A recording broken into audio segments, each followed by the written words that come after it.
Hi, welcome to Clutter Bravado.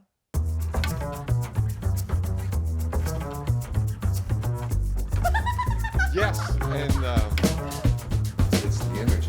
It's not just about the stuff. So we should probably just get into it, right? Let's go. Good morning, Laura. How are you? Well, Yeah? yeah. What's happening in your life? So I'm discovering a new, how do we say it? Hobby? Hobby? I don't know how if you say that a hobby. What is it? Well, I've taken a couple acting classes You're thanks to you. taking acting classes. I didn't think you were going to tell the podcast. I I thought that didn't was a think secret. I didn't think that I would be doing that either. But it's been really fun to discover. I mean, Yeah. partly for because of the podcast, partly because of you, and partly because it was a dream. And so I've been doing that, and it's been really fun. And reading about it, and learning about the whole history also of theater and Yeah. film, and it's fascinating. Talking to all these people who are in that industry has started to inspire you. They're inspiring. I mean, at the same way as our design community inspires me. Yeah. That community is also inspiring. They put on plays and the musician. I mean, it's just the creativity of it all. I think gives me, in times where the news is shitty and I'm it's not a political thing. It's just the news is shitty all around. The news is shitty all around. I think that meeting people like that and being around, either the design community or the acting community and the artist community that way kind of gives me hope. I think that's what. Well, I think at that's least what it's it like is. it's something fun to do that doesn't have you focused on the hellscape that we're kind of in. Right. Yeah, where it doesn't feel as daunting because you're surrounded by a community of supportive people. Like in the design community, that's one of the reasons why I love it so much, is because it's so supportive and because people are so like open and welcoming and to, oh, you're a designer, amazing. I know all these, being able to create a beautiful network that way. And it really does work the same way within the right creative communities in like acting and in entertainment too. Like they say it's all about who you know. And in a lot of ways it is, but it's mostly because people are supporting each other. Like I think Eric Toms, when we had him on, he said like the rising tide raises all ships. Like, yes, that's how it works in both industries. And it's nice it's actually been kind of fun with you because I've had a bunch of auditions lately. I'm also, fully back in it.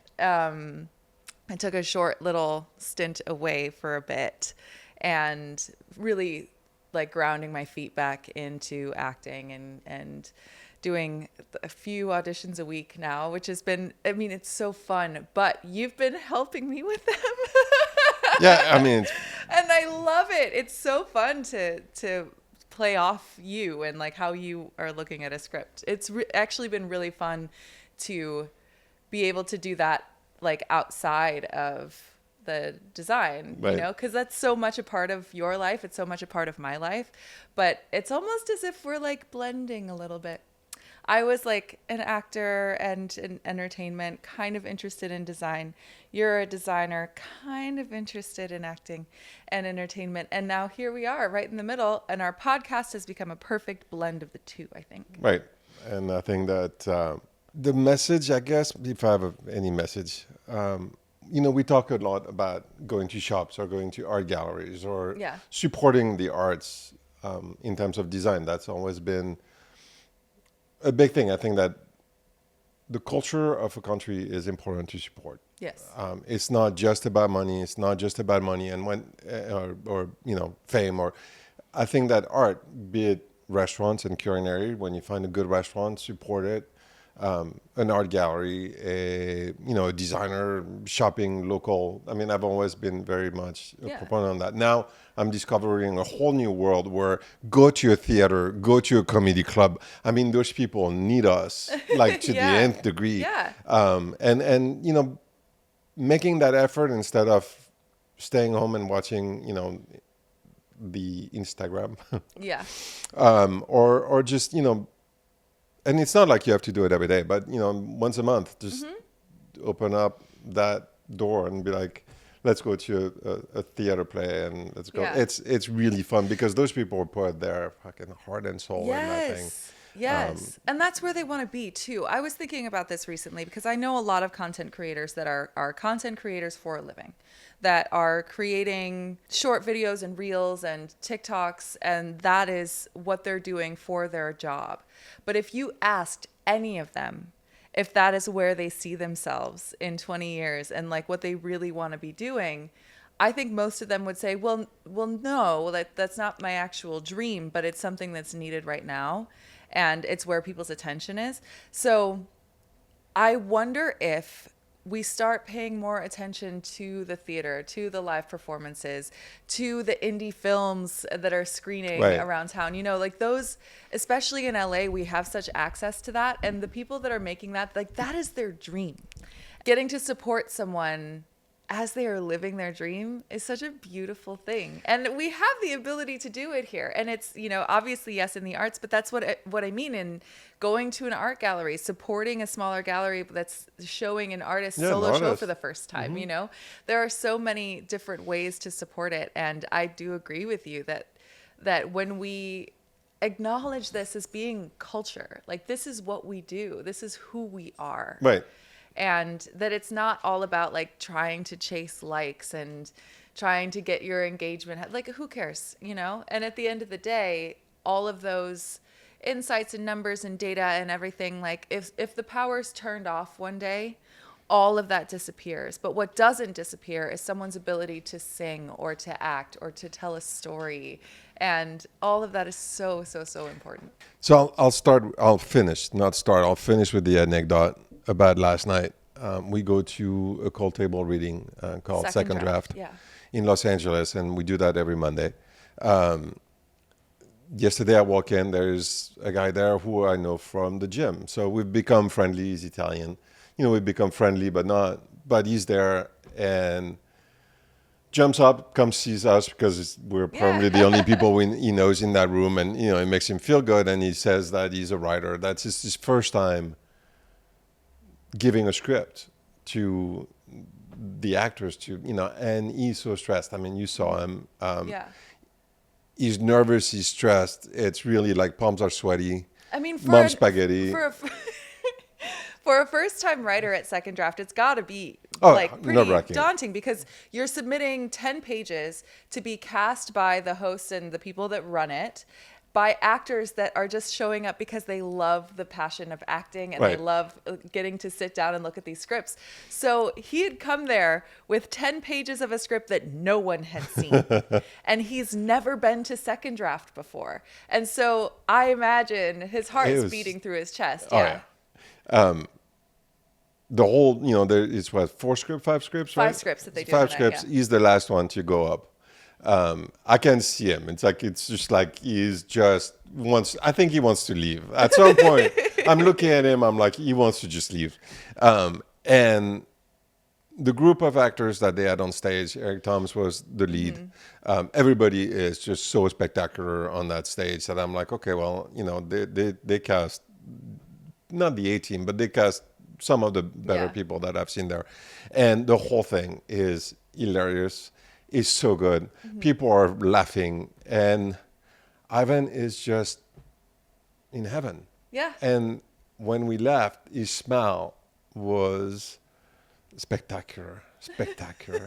And he made me so happy. Happy. And so those are little, moments of joy and happiness that don't cost any money and that, uplift my day. Yeah, it was my favorite thing about that was because for every writer, when they put up a script and when everyone is seated on the stage, they'll come up and do a little intro about it. And the way he described his script, I'm not going to spoil it too much because I think that he should be putting this out there. He will. But he's like, I hope that this is at least the funniest thing you've heard written by an accountant tonight. And that's the thing. He's been in the entertainment industry for a long time in the finance side. But at the same time, he has this love and this passion for writing. And that's the thing. Like I'm so glad that you were able to tap into that for you, that you're like, I've always kind of wanted to act and see what it's like. And you get to explore that. And I think if there's, this is the time. This is the time. I've always been interested in interior design, and I get to now, I get to play with that and explore it and see how it feels to make those decisions and make those choices. And you're now making those choices and acting. And I think it's so fun. It's really fun. Yeah. Again, I think that I was thinking about it last night, and definitely for me, the community is what matters. Be it in design, be it in antiques. I was, when I used to do antiques, I used to be, the head of the antique show, not for my personal fame, or it was just because I was supporting the whole group of dealers, to put up a show. I just realized that being part of a community is such an important thing for me. And I don't know where it comes from, but I just have to accept the fact that I love people, and I love to be, or try to be helpful at least. Yes. It's interesting too. I want to get to our guest, because I know our guest because he's one of my yoga students. Right. And he also has a podcast. His name is Sam Dever. The Sam Dever podcast. We're actually going on it today. I know. I'm so excited about that. And the Produce Your Passion podcast. He has so many creative outlets, and it's all around bringing people together and creatives together that are sort of from like all across the board. So it's sort of a little bit of everything. And he's an actor, and he's really passionate about like helping people produce their passion, which is the name of his book. And it's also sort of his ethos. And having him on as a guest was such a joy. He's so fun. And he's also so optimistic and so supportive. And that kind of energy is intoxicating. And it's also, it's something that like now I want to share with other people. It's funny. He's one of the few men. Jeff Saad is one. Sam is another one that was just so supportive of the podcast, even when, sometimes you showed up, or I took a few of your classes and I met Sam there, and he was just like big grin, keep going. Yeah. And it was intoxicating. It was also for me, looking at him, I'm like, that's my role. And it was one of the few times where I had someone tell me, just keep on going. Yeah. And that was, I love him for that. Yeah. He's incredibly supportive of all sorts of creators. We went to his event in Malibu too. We talked a little bit about that on a previous episode. But we've just, he's such a beautiful person, and he was a joy to talk to, and getting to know a little bit about how he got to where he is now and where he's looking at going from here. And I'm really excited about going on his show today. I think that's going to be great. He's great at asking questions, and getting him to not ask us questions and just like having him be the one interviewed. I know. It was a challenge. A little bit of a challenge, but it was a joy to have him. So, should we get to it? Oh, let's go.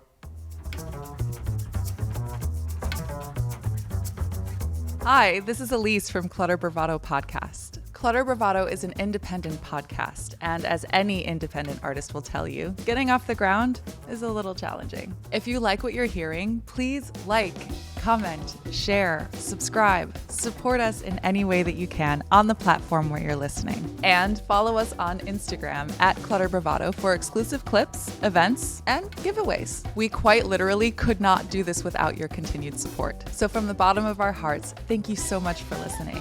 Tell your friends, and please follow and subscribe so that you can be the first to have access to our latest episodes. Now, back to the show.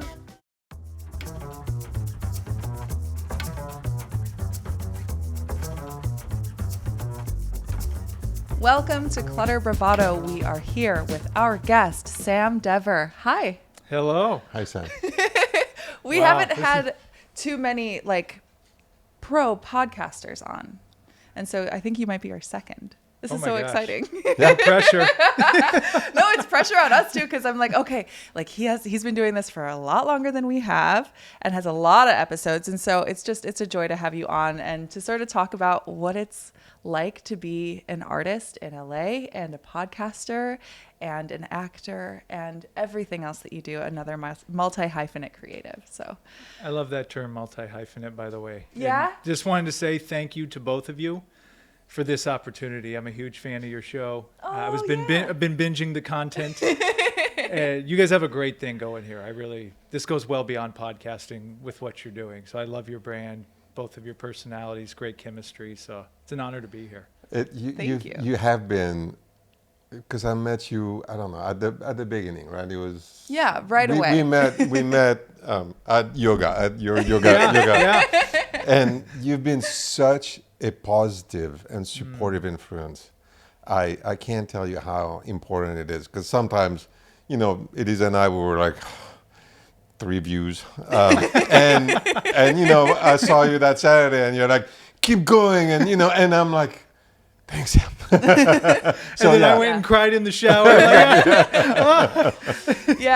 But it's tough out there. It is tough out there, but it's so important to have a strong community of other people, other creators who know what it's like and know the process.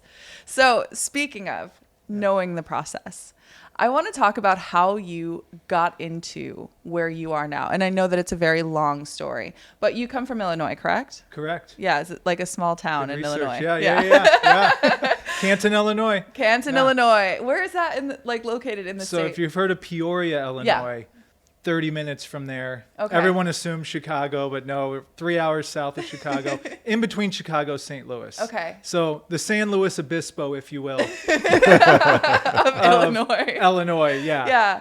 It's so interesting because I've driven the long way through Illinois like a handful of times, and you get to a certain point of when you're like outside of Chicago, like 2 hours outside of Chicago, where you're like, oh, it keeps going. Oh, this is this is a big state. There's a lot of space there, and it's a lot of nothing for the most part. Was that your experience? Corn to your left, beans to your right. Exactly. That's where I come from. Yeah. With some wilderness timber here and there. Here and there, yeah, from Wisconsin. So exactly the same thing. Yeah. Surrounded by cornfields and soybeans on all sides. Yeah. Huh. I've never been there. I don't know that you're missing anything. After all, Sam came out here. Right. No, look, I've said before, one of the biggest, most incredible experience was to drive across country. Yeah. I was 16 years old. I went from San Francisco all the way down to South Carolina with my host family. So we went, and it was just like, this country is big. Yeah. And there are roads I think I missed. I was supposed to help my friend drive while the parents were taking a nap, and we missed the one right-hand turn in Nevada or something like that. It was just like freaking road that was so straight, and I think I missed the only right turn. Oh so my we gosh. had to, suddenly it's like 40 miles later, you're like, something wrong. Oh no! Getting lost in the middle of nowhere. There's a lot of middle of nowhere in the United States. But you came out first to Arizona. Is that correct? Wow, you did research. I did research. I do. Yes, I stalk Tucson, people, Arizona. Yes. Oh, wow. So senior year of college, shout out to Western Illinois University.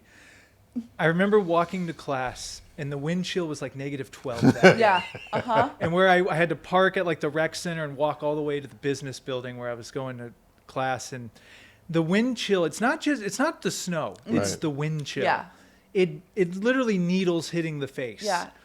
And I Freezes your eyeballs. I had to use a lighter to light because my keyhole had iced over on my car, and I think I was running behind, and I didn't have time to really scrape the windshield, so I was like looking out the door on the safely as I could, looking out the window. Yeah.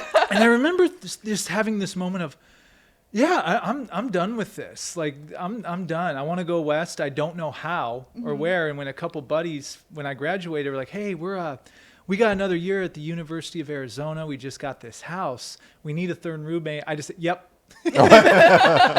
Packed up the Impala and just Been out west Wow. ever since. Wow. Yeah. Gosh, I Wow. had such a similar experience when I was in Milwaukee. I had sold my car and I was just taking public transportation, which is easy to do in Milwaukee.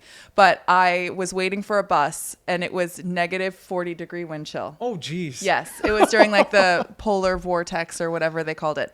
And negative 40-degree wind chill. I'm out there in 2 pairs of socks and tights and like 2 pairs of pants, like layered up, to the point that when the bus drove past me, I couldn't run after it.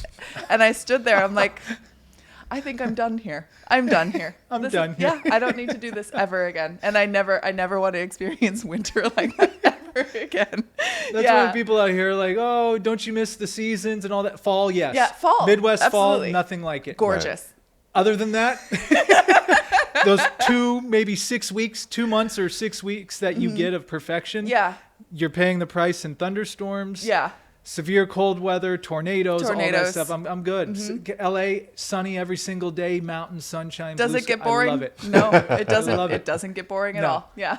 No. When you've experienced the wind chill, it's Yes. yeah. Yes. So you came out to Tucson first. Yeah. Did you have at that time the idea that you were going to move out to Los Angeles and pursue being an actor? Yes, I had the idea I was going to move to Los Angeles. Okay. Acting, not as much so. I was more into music back then. Oh, wow. Okay. Yeah, music, and this is back when Facebook and YouTube were just getting started. Yeah. I had the, oh geez, I hope you guys don't search this, but you might. It's called SJD TV. What It is was my that? initials, Samuel Jacob Dever, and I had a flip cam. I was doing what everyone's doing now with their Yeah. iPhones well before anyone was even thinking of that, along with some other bloggers. Yeah. And recording everything I did Oh, and doing wow. vlogs out of it. Okay. People thought it was the weirdest thing ever, but I started cultivating this little online following, and I'd Mm-hmm. mix the music I did and went in with it. So I knew I was evolving to entertainment in some aspect, Yeah. not classically trained acting yet. Yeah. But I'm like, oh, LA, that's where you need to go. And then I lived a year in Arizona and got the opportunity to move to Las Vegas. Mm-hmm. And I got to Vegas, and it was just, I'm 23 years old. Yeah. So it was like kid in a candy store. Like the timing of going there at age 23, I called it my grad school without the degree Yeah. Right. because of the Makes party, sense. the partying part. But the nightclubs, the music, the art that's there, I just Yeah. fell in love with it, and I just forgot about LA completely for Oh, a few wow. years. Yeah. Oh, so you lived in Vegas for Vegas for 7.5 years. Oh, Yeah. wow. Wow. Yeah. Wow. So what was it like to leave there when you had like really put your roots down and you were really planted in Las Vegas? What inspired you to move out to LA?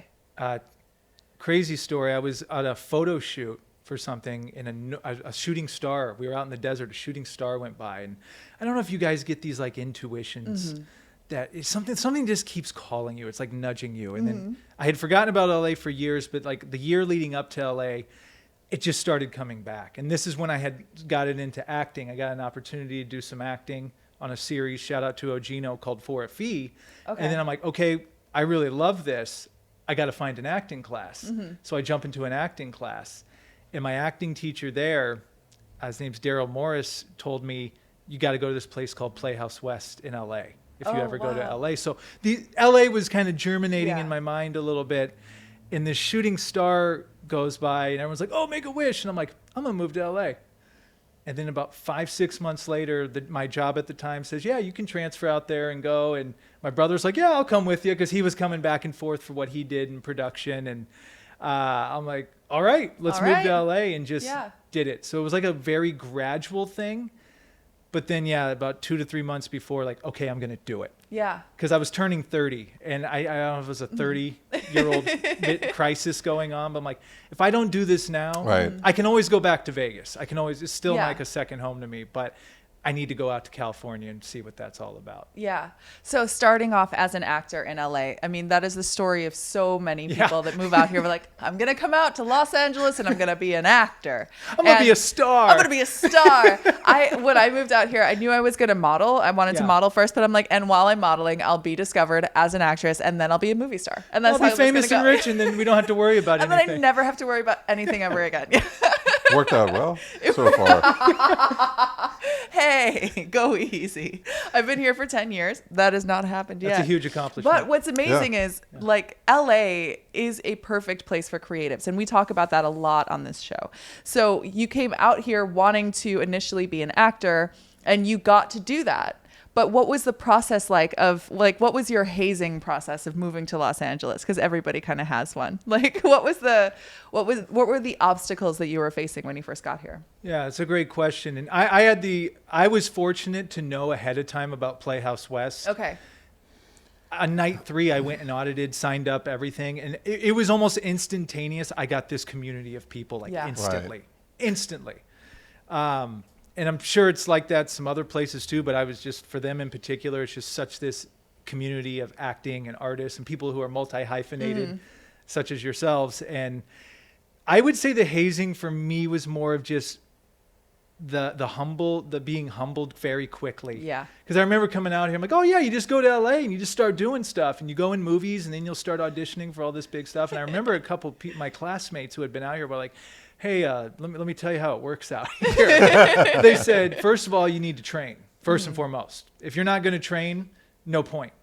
You're just not going to wing it and get parts. You need to know what you're doing. This is like an art, a skill, etc. Second, once you get trained and you know what you're doing, get stage time, etc., you need to figure out what your type was. I'm like, type? I'm like, what, are we dating? Or what is, they're like, what's your character type? Like, what type of roles do you need to go? Because you need to sell yourself to an agent, to a manager. You need to get representation. And then you start low. You're going to be doing a lot of student films and non-SAG work and yada, yada, yada. And eventually, hopefully, you'll get a co-star role on a TV show. And they were, I was blown away. I didn't understand it was such a system. Yeah. So it was very humbling, like, oh, okay. Like this, this isn't just, because I've always just been a guy that just does my own projects. Or if someone I know has something, I'll be in something. But as far as the business end of it, that's what I got humbled to really quickly. And I was like, okay, this is a marathon out here. It is not a sprint. Yeah. Right. Yeah. And so that, just knowing that, I'm like, okay, it's not a rush out here because you will get burnt out very quickly. I had an acting teacher say, he's like, every year, he was just throwing a number out, 1,500 people who are the best of the best from where they come out here, thinking that they're just going to be a star. He's like, they're gone within a year or two. So I'm serious when I say 10 years is an accomplishment. Oh, thank out you. here. Yeah. You know, it Yeah. is. And so this is the other thing where a lot of people will come out here and sort of assume that they're going to be discovered and that suddenly their life will change. And all of a sudden they're like the lead role in a film that everyone's going to see. And there might be 1 or 2 people that happens to. Yeah. But for every overnight success, like there are other people that are putting in their 10,000 hours and plus, especially in the field of entertainment in Los Angeles. So when you first got started and you had that like humbling moment of like, okay, I've got to start somewhere. Pay my dues. Yeah. Is that where you sort of started creating for yourself and actually like making these opportunities for yourself at the same time? Yeah, and actually Playhouse West, they were really good. And you guys were at the Produce Your Passion event. Yeah. Yes, thank it you was again wonderful. for coming. You guys Yeah. sat It was- front row. Wolf, as you Right. saw, Yeah. he was one of my main teachers, and he's, you know, the creative director of the school. We would have film competitions, film festivals. So they were very encouraging to go out there and make your own stuff. Wow. Yeah. So my creative tribe, if you will, that was in my class, we were just started going out and making movies, shooting short films, and just having a blast. Yeah. Before the pandemic, let me just say, LA's still great. Don't get me wrong, but like before, like the shutdowns and all that, like I thought LA. I'm like, this is the most ridiculously awesome place that's ever existed. Yeah. I'm in acting class. We're shooting movies on the weekends. I'm going to Yeah. the beach. I'm like, this place rocks. Right. It still does. Yeah. But like I was on that beginner's high out here, if you will. So that really, and I've always been someone that did my own projects. So I'm just like, okay, whether I get booked in something or not, what I love most about here is just the network. Yeah. The people, the density of talent. There are amazing artists in every single city, but I think mile for mile out here, however you would measure it, there's just so much talent Yeah. and so many things. I think that that's partly why, I mean, a lot of people move here is because, yeah, there's, you know, it's still a little bit the wild, wild west. But what's interesting is that when you ask about, you know, the challenges of moving to LA, I think that for anybody who wants to move out here, it's a fantastic place, but you have to find a community fast because the city is huge. I mean, it's like from Santa Monica to Altadena. But we're talking about stuff sometimes like in North Hollywood, and I'm like, North Hollywood, it's like an hour from here. It's like it's on the map, it doesn't look far, but you add traffic and freeways, and it's like you might as well go abroad. So, but if you find a community, this place becomes magic. Yeah. And I think that for you and for you as well, you've built that reasonably fast. Because I think that people who move here and don't have that, this place is dreadful. Yes. Because it's way too big. And so I'm glad you're bringing that up because community and people in LA are really cool. Yeah, we talk about that a lot on the show actually, which is like the importance of community, and that doesn't just mean in the design industry or for any specific kind of art. It's really whatever it is that you want to do here, you can't do it in isolation. You have to pair with other people and work with new people. And I know that for me, like my network has changed so many times since I've been in LA, and sort of everything that I've been working on or anything that I've done, you find other people that are doing that and you're like, how can I support you in this? And not just asking for support, but being willing to be the supportive one, to show up for other people. I think that is really what's valuable about the community here. I agree completely with both of you. I have to piggyback off that. Yeah. The thing that's great about here, this is no disrespect to the Midwest where we're from, because I love it. Great place to grow up. Yeah. But it's just not as the norm for some of these things. And, you tell people, I got this idea, I'm going to do this. Right. And we're going to do that. And then people are like, why would you do that? Like, Right. That's not logical. But out here, it's like, oh, that's really cool. How can I help you? Yeah. Right. I know someone who Exactly. can help us, and everybody, Yeah. It's like this. It's just, you're right. The community. It's so important. What blows my mind out here, because I go to a lot of networking events too, in just random areas and places all throughout. I've even down even Orange County. Okay. It is mind blowing how many groups of people are out here in communities. Yeah. Every time I think I'm like, oh yeah, I've pretty much tapped everything in this area right here. You'll find a new group. Oh no, we've been meeting for the last 20 years. Like, I'm just like, what? Even like here where we're at here, it's like I've driven through here, but never to this specific spot. It's just there's so much here. There's so much so here. much. Yeah, yeah, and it just. I was actually just talking to someone yesterday. So I've mentioned on here I do eyelash extensions. I don't do it as much anymore, but I have a couple of clients that I'm really dedicated to taking care of. I love them. I've been doing lashes for like 15 years or something like that, and I was like working on a client, and there was someone else who was also like doing another service for her at the same time. And she was an actor. And when she came out here, her first film was Titanic. Oh. I know. So she has a very unique story, but it was really fascinating to talk to her about the industry and talk to her about what it used to be like. And, she said, back when I first got started, if you got an audition, you had to drive across town to pick up your sides. And then when you were there, they would tell you when your audition was going to be. And then you'd have to go and do your work and do your craft. And then you'd come back in, and your first audition, not just your callback, your first audition was always in front of, like, it was, you get into a room full of people that look just like you, and you have to show up and do your absolute best. And there is a difference between where we are now, where everything is so online, and you don't have to be in a room with other people who look like you. You don't know who else you're up against. Right. You're submitting a self-tape, and you're kind of doing it in isolation, and it kind of allows everyone to do that too. And this is something Laurent and I were talking about earlier, where if I am submitting a self-tape, I don't know how many other people are doing it. I don't know how many other people are going out for the part, or how they're doing it, or what they're doing. And because it becomes so isolating, it opens it up to a broader group of people. So more people can show up for an audition, but it doesn't feel like a community. It doesn't feel like you're a part of an industry until you're in the room. Do you feel like for you, like in doing auditions, or even if you're working on your own, do you feel like there are some moments where you're like, I feel disconnected and I want to connect? And when you do feel like reaching out or building a connection with someone or being around other people, what is the first place that you go? Is it your acting studio or is it elsewhere? Do you have other communities that you tap into? Well, I'll be transparent. I don't really audition Okay, gotcha. that much. But to your point, I've helped a lot of people with self-tapes. Yeah. And I've done some auditions here and there, especially several years back. But from what I gather, some people want it to be the old way. Like there's pros and cons, right? The new way is great because, I don't have to go anywhere. Like we all know LA traffic. Like it's nice. I don't have to drive over to whatever. But I heard someone say once, like, they don't even know if their audition's getting seen. Yeah. How do you know if they saw it? Yeah. What if they just saw the first 12? Oh, yeah, this one will work. Yeah. And they don't even open up the other ones. And then there's something about being in the room with whatever you're doing.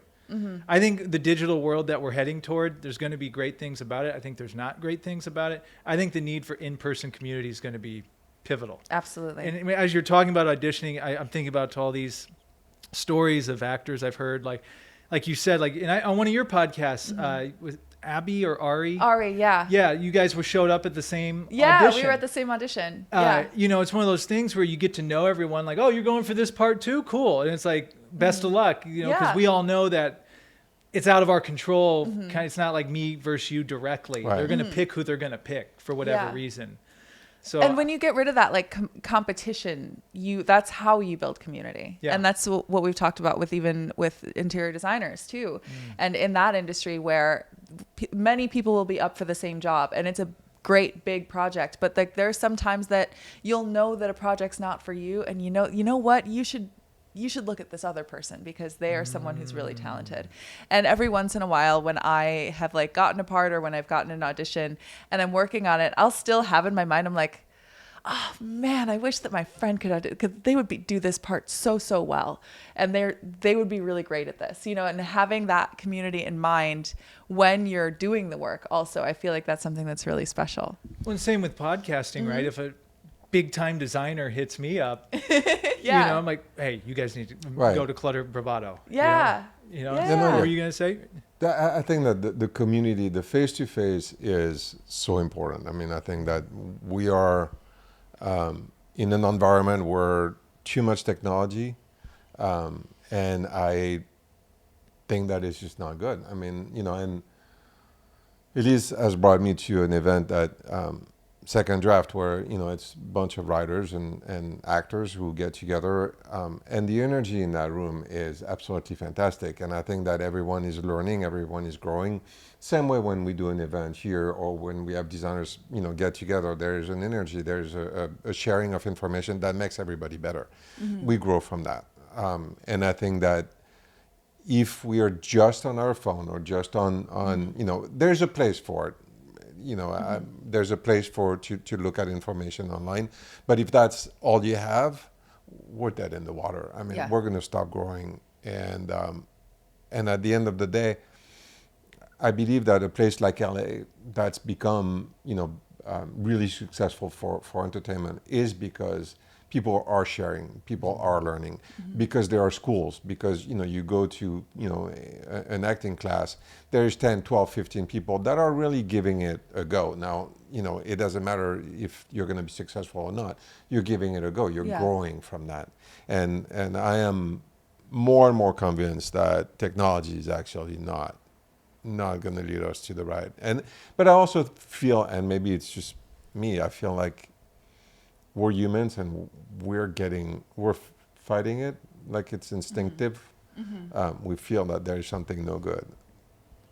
Yeah. It's changing. Yeah. It's changing what, there's a podcast I was listening to, because, a lot of people will go, well, what's the difference from, it was horse and buggy and then it was car. We survived. Yeah. Right. But someone said the difference is speed and scale. Because it's not just horse and buggy and car. Everything's changing at once. Yeah. Right. Yeah. So I totally align with you on that. I completely agree. And I think that horse and buggy, and it didn't change. It didn't impact as much the human relationship. Sure. It got us to A to B in faster. But now it's like it's the core of who we are that's changing, and that is what we need to I don't know, figure out but change. But for me, I'm like more and more. I mean, every day I'm like, technology is just not my friend. Well, one thing that is Yeah. pretty great though about technology is like what we're doing right now is Absolutely. we have a podcast, and so anyone who's listening to this is able to hear a real genuine conversation between people. Like the connection that we have, we get to share that with others. And I obviously encourage people, like if you're listening to podcasts a lot, like also go out and have conversations with people because you get to have the experience we're having, which I will say that having this podcast and doing this for over a year now has given me so much more information from a personal level, anecdotally, about the state of a handful of different industries and what it's like to start with nothing and grow into where you are, or, you know, whatever people's trajectories are or their stories and their inspirations. You get to really create, like I said, a connection there with other creatives. So I want to talk to you about your podcast and how you got started with it. What was your inkling? Like, what was the first thing that you're like, ooh, I think I should start a podcast about this? What was the kernel idea that started everything? Yeah, no, great question. So I leave Vegas, I come here. Mm-hmm. I had other projects in Vegas going on. Like it became all about acting because going to Playhouse West was like another job. Mm-hmm. You had to rehearse multiple times a week. There's class twice a week. And if you don't show up prepared, everyone knows you don't show up prepared. Yeah. You don't want to be that person. So I'm like, okay, I'm just going to go all in on this right now. And I love how you said that you can go out and I always call, like whenever I'm talking to someone on the phone or out and about, I'm like, oh, we just did a podcast. You know, Yeah. you can have these moments and experiences. And, you know, at Playhouse West and I was in LA, I just started having these really in-depth, deep conversations, like in parking lots after class or wherever, because, you know, you're meeting people in LA we're all doing different things, but we're all cut from the same cloth at the same time. Yeah. So, you know, we're just talking about so many different things. And I'm like, man, I had done interviewing in other projects in Vegas, a show called The Social Media Show, which we're bringing back as well. Okay. But I had done a lot of interviewing already. And I'd always had in the back of my mind, I'm like, I'd really like just to do a podcast. And I have to say it, Joe Rogan, I used to listen to a lot in the beginning.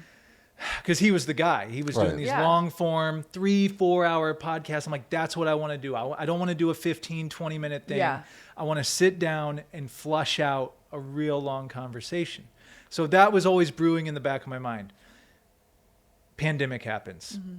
I remember it was funny because I was just really getting ready. Like, all right, got my 2 years of acting training, got some stage time now, got the resume built, time to get a manager. And I remember like, oh, world shuts down. Oh, yeah. Getting emails back like, hey, we're not doing anything right now. Like, well, I'm like, oh man, what are we going to do? And for me, it always starts with a domain name.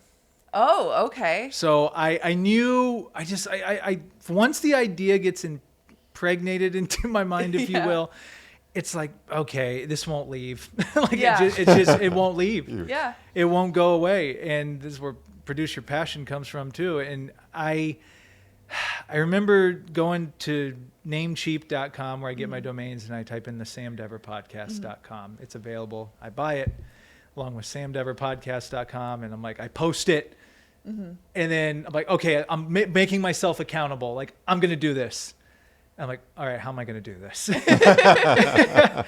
And it really just took, because we had the time. No one was really doing anything. So coordinated my first one I did in Vegas and had my cameras that I had set up. I bought a cheap Amazon recorder that I just plugged into my laptop and clipped us both up with, and we went. And actually, the first 10 minutes it wasn't plugged in. So Oh my God. it was a great Great learning curve. Yeah, it's Listen, like, it's happened to us. it's happened to But us. see, I wouldn't have learned that if I wouldn't have started. Yeah, exactly. So once I got episode 1, then it's like, all right, let's do episode 2, and it's been a snowball ever since. Yeah, and you have 143 episodes? 143 out Yeah. with 144 on the way, and you Nice. two Yeah. will be 145.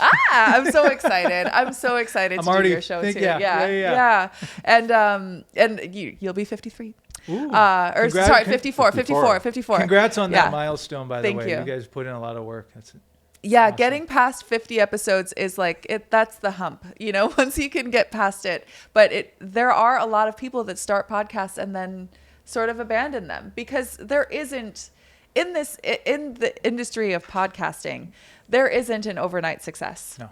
Unless you start a podcast and you are already a celebrity, you have a following that is just dying to hear you talk more. That is a great way to start a podcast and become instantly successful. But for those of us that don't have the household names and we have great conversations and great guests, you really have to build it from the ground up. So what was the building process for you? That we're still in. You're still in it. Well, and there's a term called pod fade. Really? Yeah. Okay. Yeah. It's a very interesting topic because even people that are famous and super celebrities and do get a lot of traction, a lot of them still quit too. Really? And I realize it's because this is so much work. Yeah. It is so much work. That's why I say with much appreciation having me on, because I know how much goes into this. Yeah. It's not just, we come on and record and we put it. There's so much planning and execution and distribution that go into it. So for me, the process was, okay, let's just get it on its legs first. Yeah. That was step one.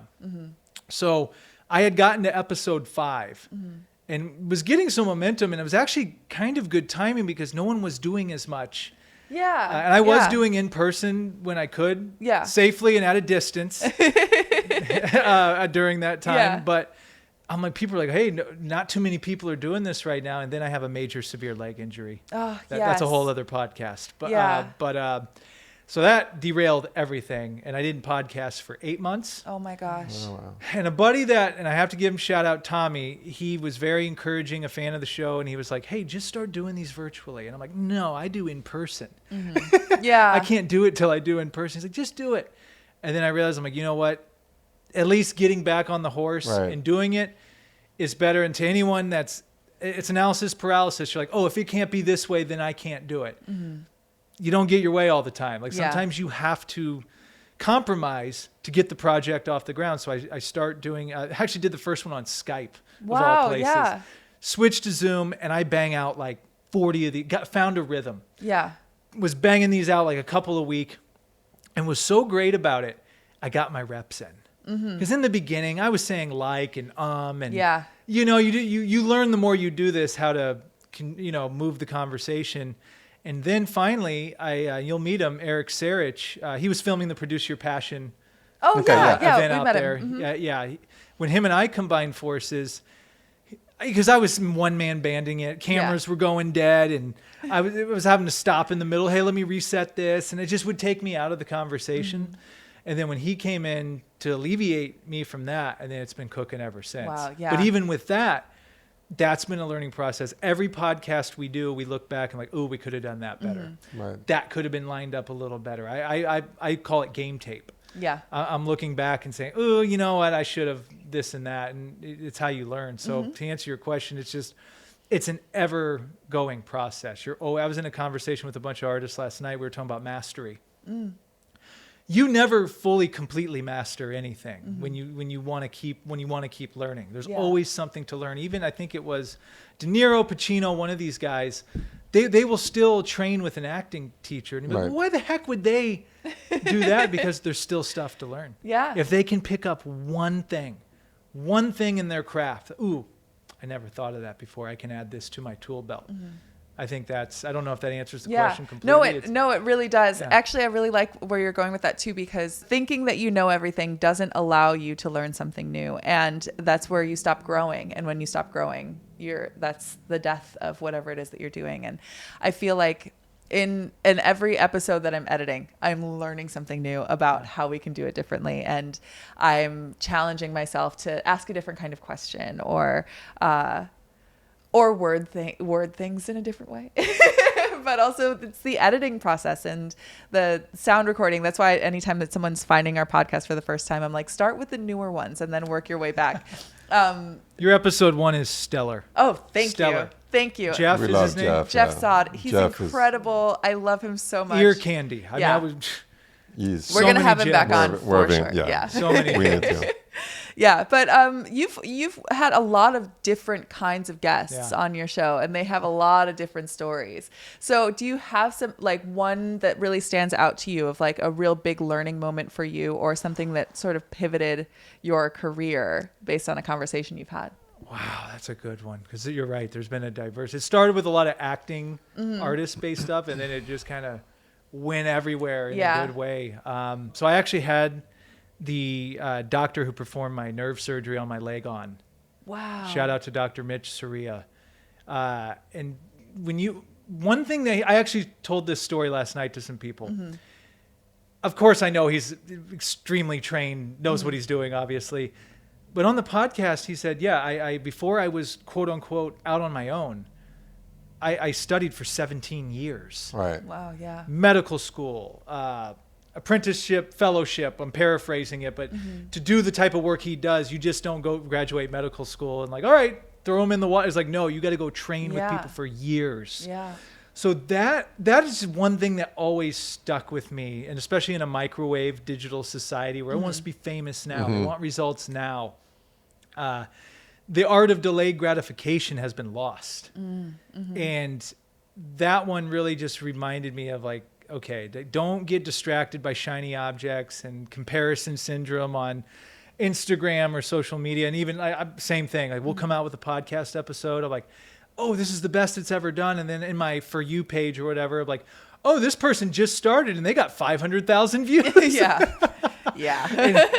But it's like, that's their path. You can't get caught up in their path. I just saw a clip from Harrison Ford, of all people. And he said, don't try to copy the route that someone else went. Right. Not that you can't take from it, but I understood what he was saying. That person's path is that person's path. If it happened for them at age 18 and they blow, cool. Some people, it happens down the line. Yeah. It's all different. Yeah. You know, so that one in particular, we have one coming out, episode 144. His name's Will Pounder. Yeah. That one's going to be a ride. Wow. It will probably be out around the time this one is out. Okay, great. That took me down and has sent me on. So, I mean, I'm human consciousness, space, where do we really come from? Yeah. The true history of the world, that type of thing. Oh, nice. wow. That's fantastic. I'm into that type Yeah. of stuff. I also am, yeah. Yeah, so that one really got my wheels turning and thinking, because especially in a world where there's so much chaos right now, or so much tension, if you will, like I've been just having this thought of, okay, let's take a bird's eye view for a second. If I'm an alien civilization, which they might be coming in November, I don't know if you guys have seen that. I have. Okay. I love it. But it's like, are they going to like actually be curious, or then go, you know what, I think we can bypass her. Yeah. I don't think they've figured it out yet, because they Exactly, keep yeah. having the same problem over and over. And to your point about community, and that's why I really love what you guys are doing. You guys set a good example of. You make me fall more in love with Los Angeles, hearing about doing the things that you guys are doing, the museums, the plays, the human connection. Yeah. We need to get off these devices Yeah. and get face to face and talking, because even if we have differences, hey, we can talk this out. Let's explore perspectives here. Yeah. So I was No, went but off no, on some- but that's actually that's right there, because that's something that's really beautiful about what it is that we get to do.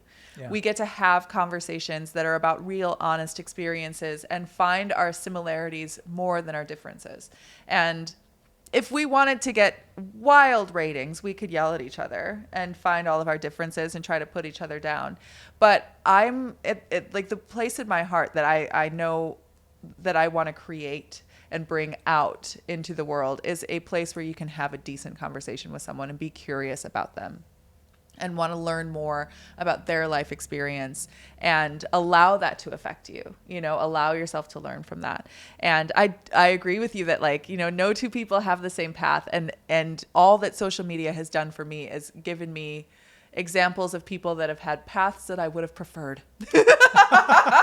That's a good But at the same time, I don't know what their experience was like. I can see what their highlight reel is. And there are probably some people that see me online that are like, oh, she's, done all of these like little things, because I put my highlights on there. I don't put the days that I can't get out of bed because I'm so sad or depressed, or if there's something that I'm going through that I'm struggling with and not able to get over, I don't put that online, and neither does anyone else. We don't show our ugly moments.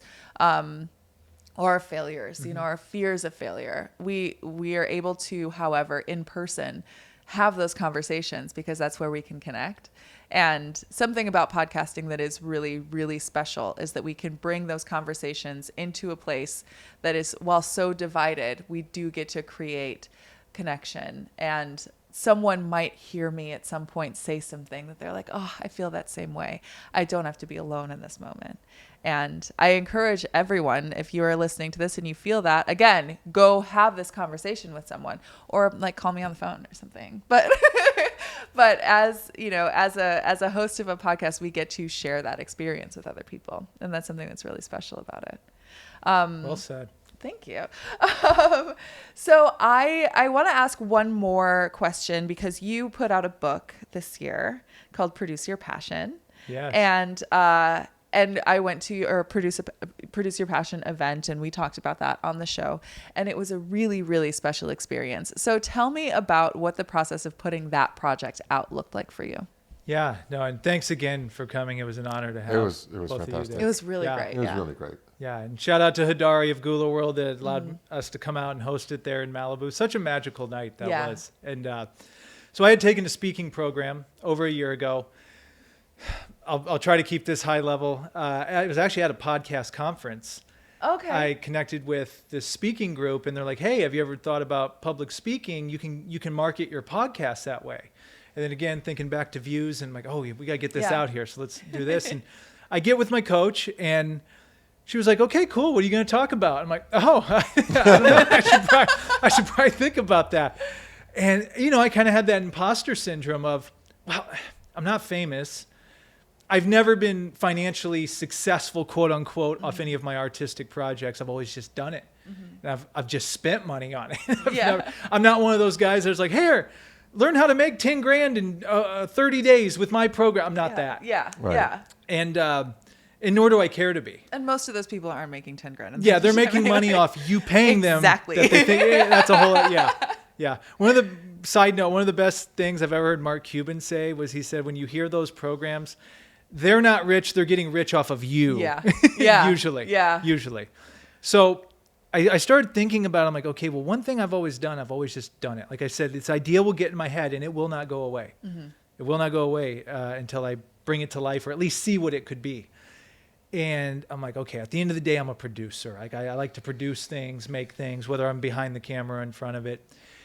And I'm like, well, what is that? I'm like, well, these are passions. I'm like, produce your passion. Back to the website thing. If it's not available, I'm not doing it. Like, Yeah. I'm not, it's available. Social media handles are available. I'm like, all right, speech topic. This is what I'm going to do. I developed the keynote. And then after I did that, it's like, okay, now you're going to go try to book speaking gigs, which I could try to do, but I just felt like, I'm like, okay, we're on to something, but this isn't what I'm supposed to do with this. This isn't complete. So I'm like, I need a logo. I need a website. I'm like, oh, might as well do a podcast with it. I'm like, well, I wrote this keynote, which those are hard to do, by the way. They are not easy. Yeah, it's like 30, 45. I'm like, well, I pretty much got a book already here. Let's do the book. So I just said, I'm going to do all this. It was such a heavy lift. Yeah, That's crazy. It was a yeah. lot of work. But I did it. It's a very simple book, but it's like, I believe in all of this that's here.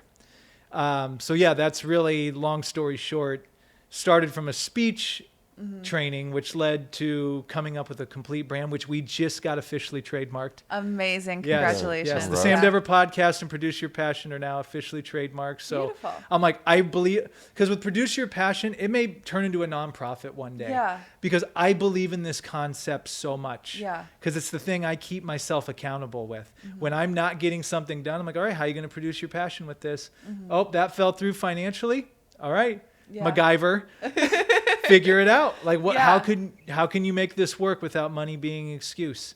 And the most interesting thing about it has been when I opened up the podcast portion of it and now doing events with panels of people. I'm like, oh, this isn't about me at all. Yeah. This is about everyone else, what they think, because the ideas and the concepts other people have Right. told me, I didn't even think of that. I'm like, wow. So it's been a good lesson too in taking the ego out of it, because a lot of times it's Sam Dever this and Sam Dever that. Nothing wrong with that, but Yeah. this is like, no, this is this is what I want to give to the world. Yeah. With this and help people. And when I have someone come up to me after an event or send me a message like, I really got a lot out of that. I needed to hear that message today. It's probably same on your podcast. When you hear someone say that, that's what keeps you going. Yeah. Because you don't know who needs it, and you don't know who he needs to hear it. And we get caught up in numbers. I do too. All of that. But when you have those individual people tell you like, no, that significantly impacted me, that's what keeps me going. Yeah. Because that's purpose. Yes. I'm all about purpose now. Yeah. So in your one sentence, how do you describe what Produce Your Passion is? Overcoming obstacles to become your most authentic self and bring your vision to life.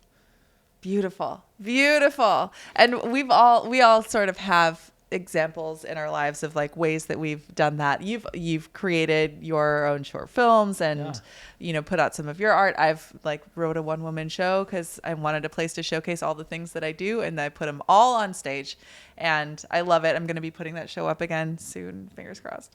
Yep. Yes. I will be there. Yeah, Pickled, a one-woman show. And do you feel like you've had the opportunity to produce your passion? Yeah, I mean, I have produced several passions, and it's, but it's interesting because this conversation and reminding me of Jeff, and I know it's the love of people that keep us going. Yeah. When you said a lot of podcasts, people even with big names stop. I do believe that we do that because I'll talk. I love people. Like I just get a kick out of, I was excited to see you today. I was, it's like it's the one highlight in my week, not the one, but it's one highlight where we share something, we meet someone, it becomes, you become part of our community, and I love that. And I love, even for anything, that's why we do it. I mean, that's why I do it with you. And we're, you and I are having a ton of fun doing it. I know you do the editing. I do all the So heavy lifting of it. It's fine. Like don't- you I do don't get have to that part. participate in the fun part. Yeah. I do participate in the fun part, but yeah, the love, loving people, and that's what keeps us going. And then it becomes, as we've been going, it becomes a little broader in the sense that it's the love of LA and having, and so it's cool that way. But yeah, listening to you, I'm like, yeah, I know why you're doing it, because you do love people. Yeah. It's like it's palpable for you. I mean, you Produce Your Passion. That event was not for you; it was for everybody that was there, and that was just like really fun to see. And that's kind of that's what you do. One podcast that I did that really shifted my perspective and thinking on a particular topic. I had Rose Donahue and Ian Harvey. They're really big in the LGBTQ or community. LGBTQ, trans community. They had a short film about the trans community, and Ian is a trans man. And I nothing ever against it. I'm all about whatever floats your boat. Yeah. Do who you are. And that's what I love about LA too, is you don't have to be afraid to be who you are Yeah. out here. Ian told the story. That's why I love long form, because you really get to flush stuff out. Yeah. When Ian told his journey it wasn't like an overnight thing, but like a multiple decade process of this transformation. Yeah. And he had this moment where I forgot what age, but we just had all these questions about identity and who am I, and then met his first trans man ever that he didn't even know existed. He said he just started to bawl and cry. Wow. And I literally was taken aback by that, because I'm like, wow, who are any of us to tell anybody who you are or why you can't do something? And I'm just using him as an example. And we've talked about it publicly, so I think he'd be fine with it. But I really gave me a lesson of, don't judge anybody. Like, you don't know people's backstory. You do not know what they've been through. You only have your own perception of the world and your experience. And that's what I love about what you guys do in this conversation is it's just a reminder, like, man, there's so much out there. Yeah. Right. There's so Yeah. many people who have done it. I can't wait to get you two on my podcast. Just trust me, I've been holding back asking you guys stuff. I saw some of that furniture out there. That's producing your passion. We got a lot to talk about. It is a passion, But I guess yeah. that's the beauty of podcasting, is us putting it out. It's fun. If we get a bunch of views and likes, cool. But it's like, man, like having these discoveries that I don't think you'd get any other way sometimes. Yeah. When you allow yourself to be curious and let any like judgment or fear sort of like fall away, and you let someone's story be the truth, their truth, you really get to connect with them. You really get to know them, and you learn something about yourself in the process too. Yeah, that's really beautiful. Yeah. So we do have to wrap up. Okay. So there are 3 questions that I ask all of our guests, and I'm gonna change them around a little bit for you, since you're not an interior designer, but you are a creative. So we're gonna get a little bit creative with the questions too. So first one, as I ask everyone, what's the messiest place in your home? The living room. Yes. No way. I'm We've gonna never call it- had First that one. one. That's First the one? Yeah. Organized clutter, as I will call it. I knew that question was coming. I'm like, I hope she. Now, if you were to ask me right at this moment, my bathroom as I was getting ready to come here, like, but that it'll be clean when you guys arrive. But my living room, because that's really my studio. Okay. And now with Produce Your Right. Passion, because we've all done the Sam Dever podcast in there, so we have.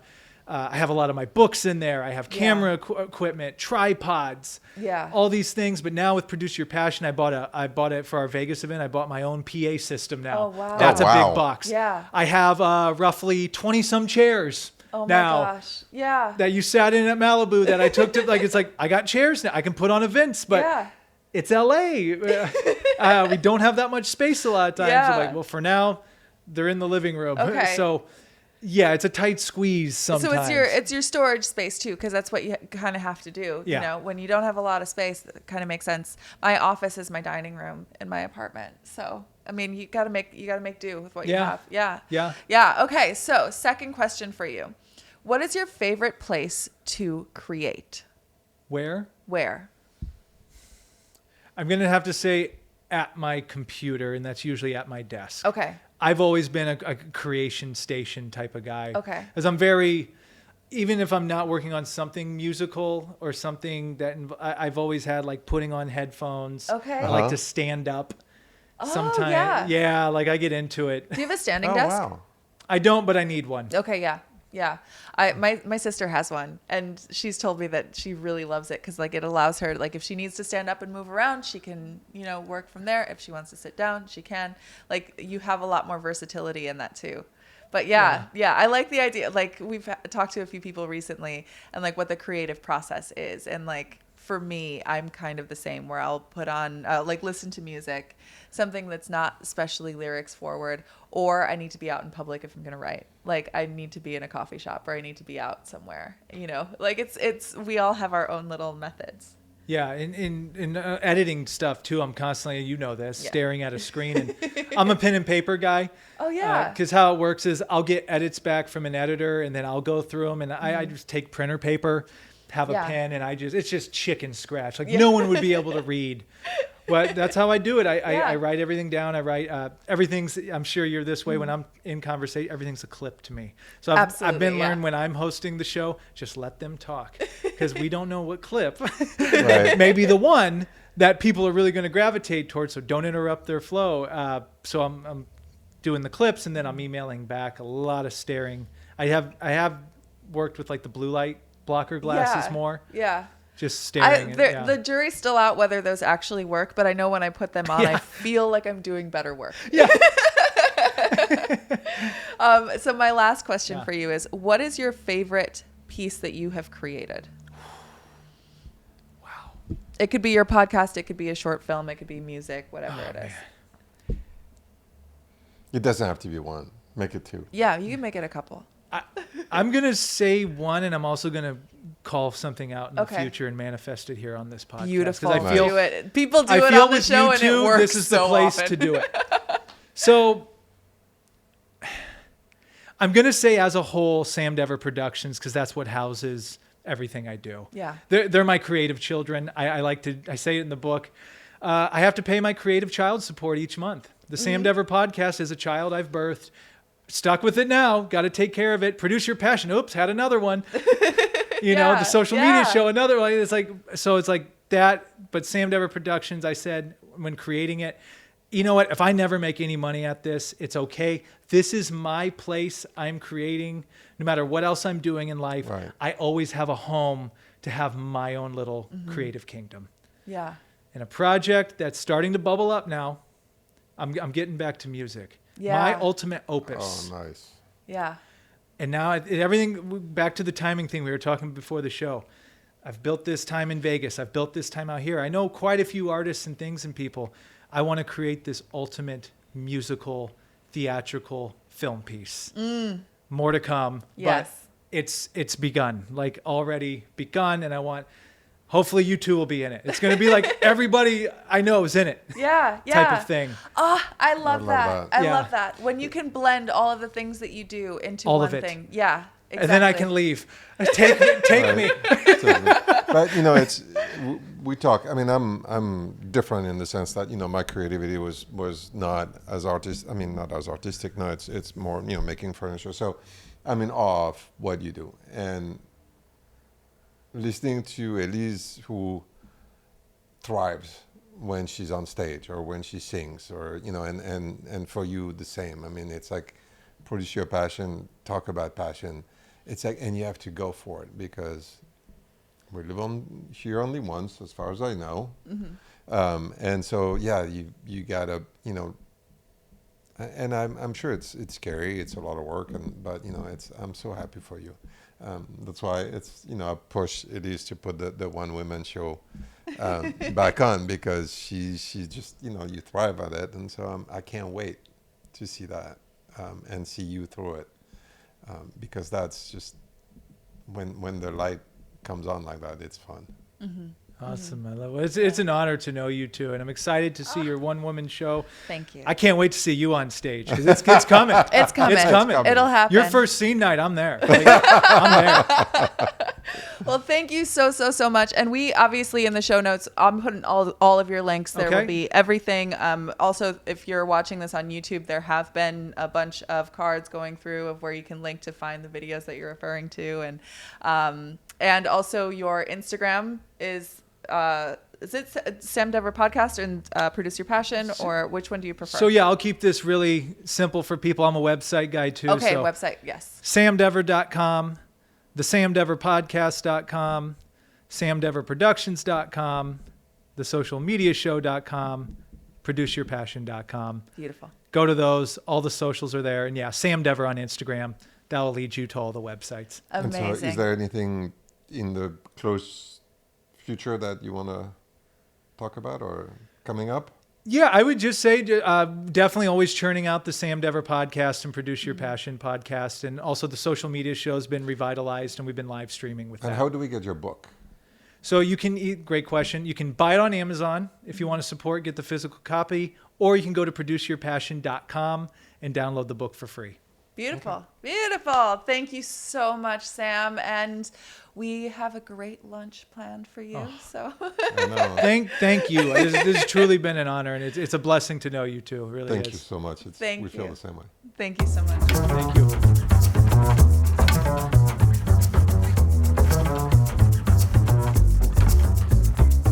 Clutter Bravado is filmed on location at the Kimberly Denman Showroom in Los Angeles, California. For inquiries about our furniture, a directory of our guests, or just to reach out with questions or comments, email us at clutterbravado@gmail.com. And don't forget to follow us on Instagram at Clutter Bravado.